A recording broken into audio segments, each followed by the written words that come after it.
Okay, so welcome back. This is video number 5, and we're going to talk about the buyer that fits these concerns and these pain points.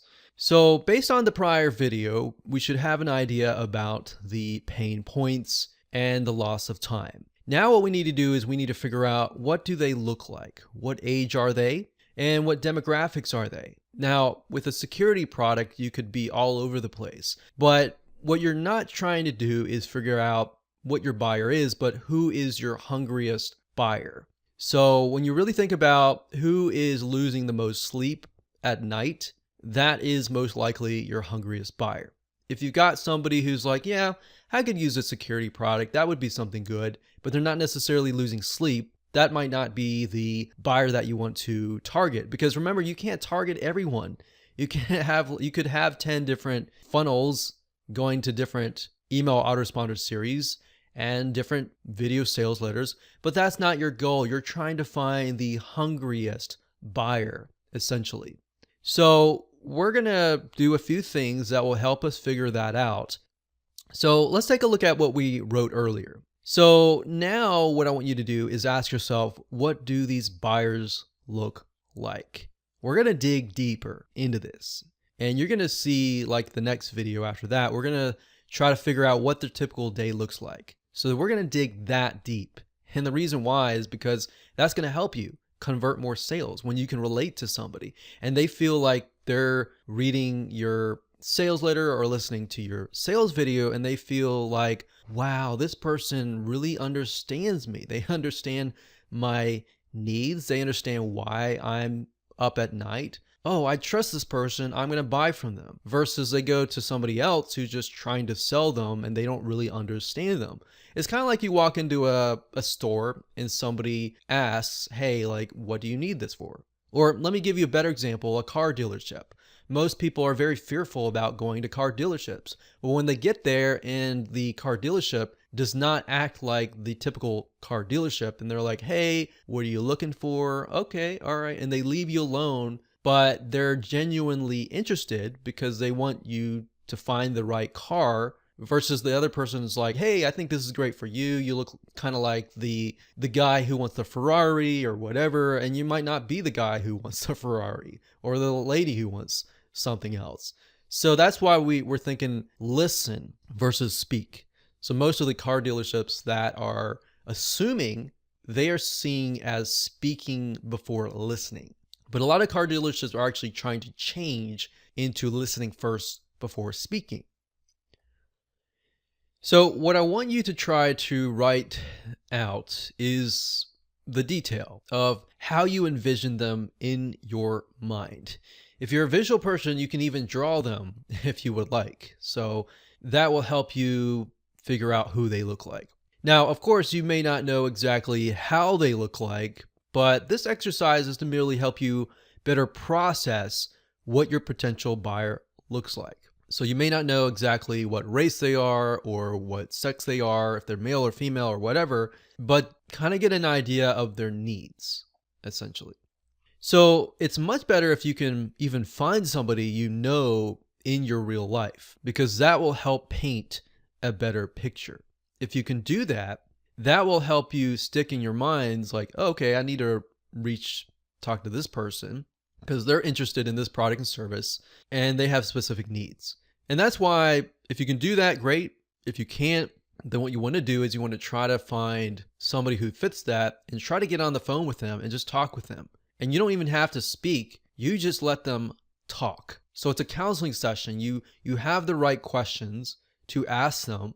All you have to do is talk to them. And most likely, if somebody is very passionate about a specific subject matter, they're going to talk and talk and talk for literally several hours. And guess what? They're going to walk away and they're going to feel like, wow, I was able to process through what is in my mind. But not only that, I'm getting paid for it. So if you sit down with somebody and you pay them whatever amount of money that you think is valuable, $10, $20, $30, $50, or $100, whatever you think is valuable for them, and get a genuine response from them, then that's going to help you down the road. Now, let's do a further analysis by doing some basic demographic research with a free Facebook ad tool. So obviously, in order to use this tool, you will need to have a Facebook account. But this is an amazing tool that will reveal some information that is the data that you need in the marketplace, such as who they are, what sex they are, where they're located, what they're earning, and all of that. Okay, so we're going to be using a tool called Facebook Audience Insights. Now, the URL I've noticed is a little different. Sometimes it's business.facebook.com, and then sometimes it's facebook.com. So I can say the best way to get there is simply by logging into your Facebook account, looking for the Facebook Ads Manager, go there, and up at the top, if you click that button that says Ads Manager, you're going to see an option that says Business Settings, Ads Manager, Audience Insights, and Audiences. Now, if you're still not able to get there, you can also go to google.com and type in Facebook Audience Insights. And it really depends on where you're located, that URL can change. So you want to go to Audience Insights. This is basically a tool that Facebook gives you for free that you can use. And it allows you to see a micro data of people who are highly interested in specific topics, people who are highly interested in pages that you might be connected to, and all that. So the easiest way to use this tool is not using any of these first, but by entering the interest. So let's switch to something else, because I did a search earlier on home security and I wasn't getting a lot of traction. So let's do a search on home automation and see what we get.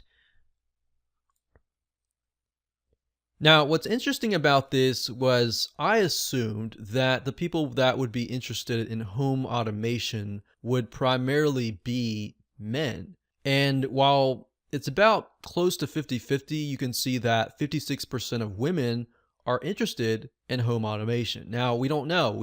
Hypothetically, that could be because they're using their husband's accounts. We don't know. But this is enough data to tell us that there is a majority of women. So 56% women, 44% men. Now, the nice thing about this tool is it allows you to paint the picture in a better light. So let's say, for example, that we want to figure out, are these women single or are they mainly married? So you can see 21% is the highest here. We've got 25% for men for ages 25 to 34. So this age bracket here somehow seems to be more interested in home automation. Now, 35 to 44, for men, it's about the same. For women, it's about very similar, but it's 21%, 90%. But this bracket here, age 25 all the way to 54, they seem to be highly interested in home automation. Now, we can see that the older it gets, 55 to about 65, they're not as interested. In 18 to 24, they're not as interested. So that gives us an idea of who we can target, but we want to get an idea of what their likes are, what their dislikes are, what their lifestyle is, and begin to kind of paint a picture of who they look like. And that's why in a minute, as you can see here, my assumption that it was a men, but it was reality, it was mainly women. And that's interesting because that shows you that my assumption was incorrect.